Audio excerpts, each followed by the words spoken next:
Bienvenue dans le tutoriel du blog de français Salle 109.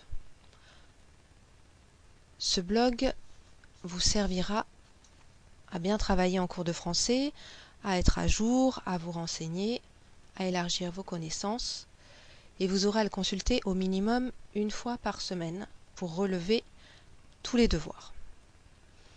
Alors pour bien l'utiliser, voici comment vous y prendre. Vous tapez dans votre moteur de recherche l'entrée Salle 109 et vous cliquez sur Rechercher. En général, la première proposition est la bonne. Vous voyez qu'il s'inscrit Français Salle 109. Vous cliquez et vous arrivez sur le blog. Autre possibilité, sur les chartes de français du cours que je vous ai remises, apparaît un QR code. Si vous possédez un téléphone moderne avec une application Flashcode, vous flashez le code et vous serez là encore à nouveau directement sur le blog. Lorsque vous arrivez sur le blog, vous êtes automatiquement sur la page d'accueil. Il y a d'autres onglets que nous regarderons en fin de tutoriel. Sur cette page d'accueil, les messages sont classés du plus récent au plus ancien. La page contient de nombreux messages, tous ne vous concernent pas. Par souci d'efficacité, dirigez-vous directement sur les messages qui concernent votre classe. Alors, je pars du principe que vous êtes un élève de 5e. Je clique sur 5e. À ce moment-là, les messages qui s'affichent sur la page ne concernent que les 5e. Vous voyez le libellé qui apparaît en fin de message. Que contiennent ces messages ?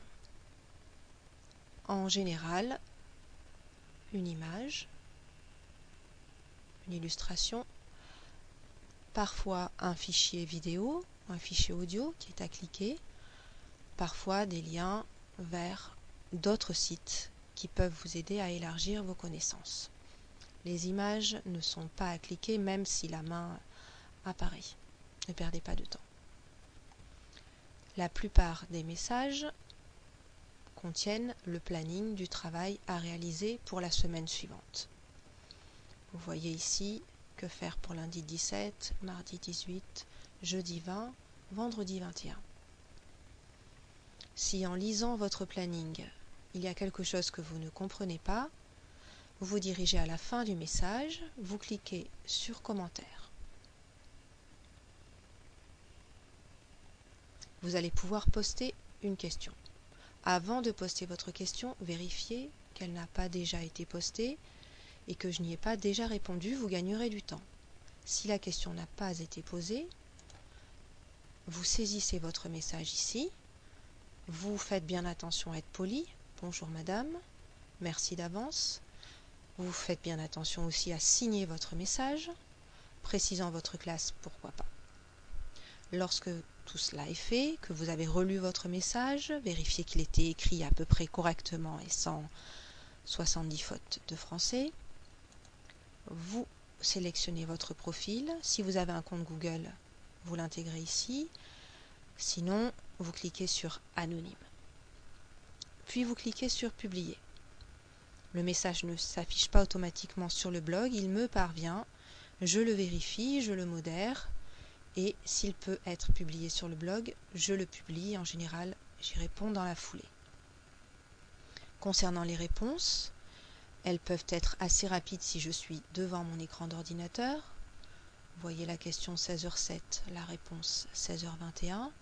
Mais parfois, il me faudra un peu plus de temps. Ici, une journée. Parfois, je m'absente et je ne peux pas vous répondre. Donc, soyez patient. Et dites-vous que je vais répondre à votre question dès que ce sera possible. Voilà, à partir de là, normalement, concernant votre travail, vous êtes serein, toutes vos questions sont solutionnées. Même si on ne se voit pas en classe, on est en communication à partir du blog. Je reviens au message, donc le plus souvent des messages de planning, mais pas seulement. Sinon, ce blog se contenterait de dénoncer les devoirs et ce n'est pas son but. Ici, voici un message qui vous permet de réviser une notion, la versification. Si je me rends compte que des élèves ont une demande particulière, je mets des messages de révision et vous voyez que je vous redirige vers des sites d'exercices qui vous permettent de stabiliser vos connaissances. Et là encore, parfois, je rajoute une vidéo si c'est possible. Donc, des messages de révision, des messages de planning comme nous l'avons vu, des propositions de films, ici plutôt proposition d'une série qui était diffusée et qui pouvait vous intéresser, etc. Donc c'est un espace, ce blog, qui permet de rajouter à notre cours ce que le temps ne permet pas d'y faire entrer. C'est un espace de partage, de connaissances, je le redis.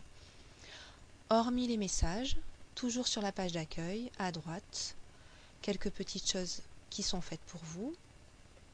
Une citation par semaine qui est à méditer, pourquoi pas à commenter. Ici les classes, je vous ai montré à quoi cela servait. Les messages les plus consultés, c'est plus pour moi. Le calendrier pour vous repérer si au moment où vous êtes sur le blog, vous ne savez plus exactement quel jour vous êtes. Un onglet de recherche pour retrouver un ancien message, le contenu d'un ancien message, une vidéo, une image à partir d'un mot-clé. Les archives du blog qui sont ici et qui vous permettent de naviguer dans le blog si vous êtes curieux et de voir comment il a commencé en 2010 et où il en est en 2013, pourquoi pas, pour les plus curieux seulement. En bas de la page, il vous est proposé de vous abonner à la salle 109. En aucun cas, ça n'est une obligation. Encore une fois, c'est pour ceux qui sont équipés. Vous pouvez vous abonner aux articles, aux commentaires. Certains parents s'y abonnent pour être sûrs que leurs enfants sont à jour de leurs devoirs. Vous verrez qui en aura l'utilité dans votre famille, vous, vos parents, personne. Ce sera à votre choix. Je remonte tout en haut du blog. Donc, pour la partie accueil, je vous l'ai présenté. Autre onglet, la partie contact, qui est plus un onglet pour vos parents, qui leur sert d'espace de partage avec moi, de communication. C'est parfois plus rapide que le carnet de correspondance. La charte des élèves que je vous ai distribuée et qui est dans votre cahier, que vous pouvez retrouver si vous l'avez perdu. Toujours pour vos parents, les livrets de compétences selon la classe dans laquelle vous êtes. Et enfin, pour vous, des textes d'élèves que je publie avec autorisation et que vous pouvez commenter. Donc j'aime montrer que les élèves sont capables d'écrire de très bons textes.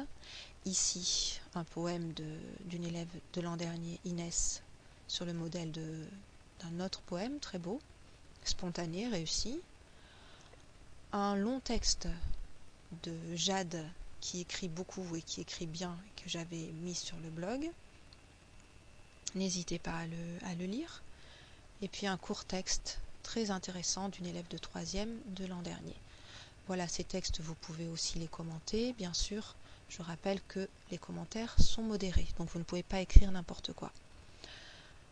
Voilà, je pense que nous avons un petit peu fait le tour du blog pour le moment.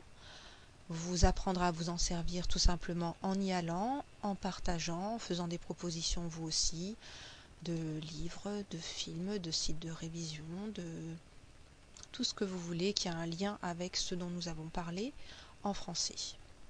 Faites bon usage de ce site. Je vous souhaite une très belle rentrée. À tous.